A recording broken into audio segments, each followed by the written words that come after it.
इस दास ने जो मार्गदर्शन किया है ये गॉड गिवन है, ये किसी डूम बाट के गीत नहीं है। तो इसके अंदर आप जी ने बिल्कुल सोचना बंद कर देना चाहिए। उपदेश लेने के बाद, उपदेश लेने से पहले आप बिल्कुल वकील बने रहो, खूब अच्छी तरह निरीक्षण करो हर एक बात का, और तब दीक्षा ग्रहण करो। दीक्षा ग्रहण करके अब यदि गुरु जी के वचनों में आपको अविश्वास होता है तो आपका नाम खंडित हो जाता है, भगवान से दूर हो जाते हो। इसलिए दास सबसे पहले आपको ज्ञान ग्रहण करने के लिए पुस्तकें देता है, सीडी बना रखी है, ये सुनो देखो, मिलाओ दूसरे संतों से, और जब आपको संतुष्टि हो जाए कि ये मार्ग फाइनल है और सही है तो दीक्षा लो, अन्यथा मत लो। तो जो दास फिर आपको जो भी ज्ञान दे, आप एक अच्छे विद्यार्थी की तरह निरसंशय होकर सुनो, श्रद्धा से सुनो, ब्लाइंड फेथ करके सुनो। पुण्यात्माओं, श्रद्धालु हमेशा अपने गुरु जी के वचन पर अंधविश्वास करता है और वही सफल होता है। लेकिन इस गुण का इन नकली गुरुओं ने दुरुपयोग कर लिया। जितने भी आप देखते हो ये संत और इनके पास गए हुए ड्यूटी कितने समर्पित हैं। वो गुरुजी जो भी ज्ञान बताते हैं शिरोधार्य होता है। उनके विषय में कोई कहता है जैसे तत्व ज्ञान के आधार से हमारे भक्त अन्य संतों के शिष्यों को बताते हैं कि आपकी साधना ठीक नहीं, आपके गुरुजी के पास मोक्ष मार्ग नहीं, तो वो बहुत दुखी हो जाते हैं और कहते हैं आप मेरे गुरुजी के बारे में कुछ ना बोलो। तो पुण्यात्माओं, वो ड्यूटी तो सही है, उनका आस्था होनी ही चाहिए, लेकिन वो नकली गुरुओं के पास वो श्रद्धा बनाए बैठे। अब जैसे आम के पौधे को बीज कर यदि कोई ये आस्था लगाए बैठा है कि मैं आम खाऊंगा, इसके आम लगेंगे बड़ा होकर, तो वो बिल्कुल सही है, उसका बिल्कुल सही उद्देश्य है और ठीक उसकी क्रिया है। और यदि बबूल का पेड़ पौधा बो करके और वो ये कहता है कि ये बड़ा होगा, इसके आम लगेंगे, और उसको कोई जानकार व्यक्ति ये सलाह देता है कि ये आम का पौधा नहीं है, इसको आम नहीं लग सकते, और वो ये कहे कि तू मेरी भक्ति मार्ग को यानी मेरे पौधे को गलत मत बता, तो वो उसकी एक तो श्रद्धा है, जिस व्यक्ति ने उसको आम का पौधा बता करके बबूल दे रखा है, वो पूरा विश्वास किए बैठा है उस नकली आदमी पर। तो उस व्यक्ति को चाहिए कि इस व्यक्ति ने मेरे पौधे को ये बबूल क्यों बताया, उसकी फिर पूरा निरीक्षण करना चाहिए, तब उसकी सिंचाई करना, तो बबूल बोने का क्या यूज।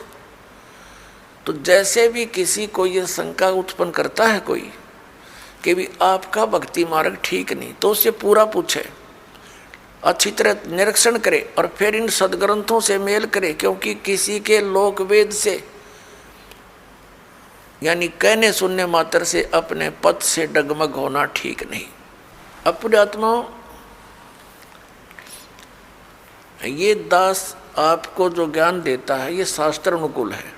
पवित्र श्रीमद् भगवत गीता, पवित्र चारों वेद और पवित्र पुराण, ये पवित्र हिंदू धर्म के श्रद्धालुओं के लिए शिरोधार्य हैं। और हमने शिरोधार्य का अर्थ होता है इनमें जो लिखा है वो सत्य है, और इससे बाहर कोई बताता वो असत्य है। असत्य डुप्लीकेट और सत्य ओरिजिनल। तो ओरिजिनल वस्तु से लाभ होगा, डुप्लीकेट से नहीं होगा। श्रीमद् भगवत गीता अध्याय नंबर 16 के श्लोक 23-24 में स्पष्ट किया है कि अर्जुन, शास्त्र विधि को त्याग कर जो मनमाना आचरण करते हैं उनको न तो कोई सुख प्राप्त होता है, न उनकी गति होती है, और न ही कोई सिद्धि को प्राप्त होते हैं, अर्थात यूजलेस। तो फिर फायदा क्या उस भक्ति के करने का। तो गीता अध्याय नंबर 16 के श्लोक नंबर 24 में तुरंत कहा कि इससे तेरे लिए अर्जुन कर्तव्य और अकर्तव्य की व्यवस्था में, यानी कौन सी भक्ति करनी चाहिए और कौन सी ना करनी चाहिए, सदग्रंथ ही प्रमाण है, उनको आधार मानना। सदग्रंथों के विपरीत कोई ज्ञान देता है उसको स्वीकार मत करना, वो गुरु ठीक नहीं। भावार्थ ये है इस पवित्र सदग्रंथ के इस श्लोकों का। तो पुण्यात्माओं, ऐसे तो आपको भी कोई कह सकता है कि आपके गुरु जी का ज्ञान ठीक नहीं, तो उसे प्रमाण लीजिए और फिर अपने प्रमाण दीजिए, और फिर भी आपको कोई भिन्नता लगे तो बेशक किसी को स्वीकार कर लीजिए। लेकिन दास ये दावे के साथ कहता है कि इस विश्व के अंदर इस दास के अतिरिक्त न तो तत्व ज्ञान है और न ही भक्ति का कोई मंत्र समाधान है।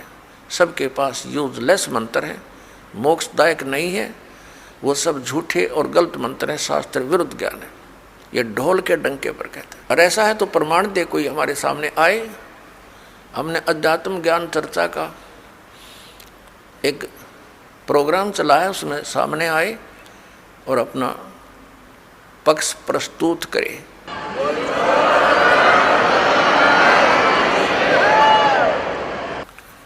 तो दास जो आपको कहना चाह रहा है वो इस विषय में है कि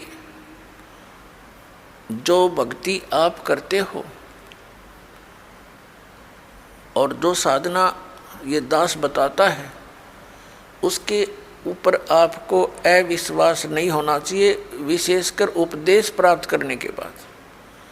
अगर फिर भी वो कोई अग्रम मग्रम करता, वो चातुर प्राणी है,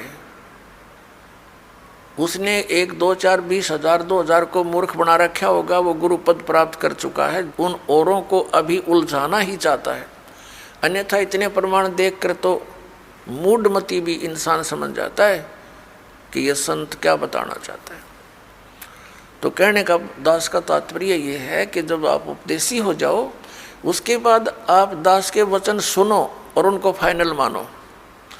उपदेश लेने से पहले आप पूरी तर्क वितर्क करो, अपने माइंड से एक दूसरे के साथ करो कि ये कैसे लिखा है, ये ऐसे लिखा, फिर प्रमाण देखो। हमने तो अध्याय और उनके पृष्ठ नंबर और अध्याय नंबर, उनके श्लोक नंबर दे रखे हैं, आपके प्रमाणित ग्रंथ होंगे। पुण्यात्माओं, दास अपनी तरफ से एक शब्द नहीं बोलता, क्योंकि हम जीव हैं। जीव जो अपनी तरफ से बोलेगा वो यदि ग्रंथों से परिचित नहीं है तो जीव सतर्का ही बोल सकता है। लेकिन दास ने उन सदग्रंथों को पढ़ा है जो गॉड गिवन है, और गॉड गिवन जो विचार हैं वो जीव सतर से बाहर होते हैं। गॉड गिवन परमात्मा दत्त जो ज्ञान है उस पर जीव सोच ही नहीं सकता वहाँ तक, तो उनको हमने फाइनल ही मानना होगा। दैट्स ऑल, ये समझ लेना। और ये आपको निश्चय हो जाना चाहिए कि दास जो बोलेगा वो सदग्रंथों से ही बोलता है। जो सदग्रंथों में लिखा है और जिसको हमारे धर्मगुरु समझ नहीं सके, दास उनको समझा रहा है कि इस सदग्रंथ का कहने का तात्पर्य ये है, ये न्यू का न्यू लिखा हुआ है, एज इट इज रिटन है, जो का त्यों लिखा हुआ है, और उसको हमारे धर्मगुरु समझ नहीं सके। बस इतनी सी बात है।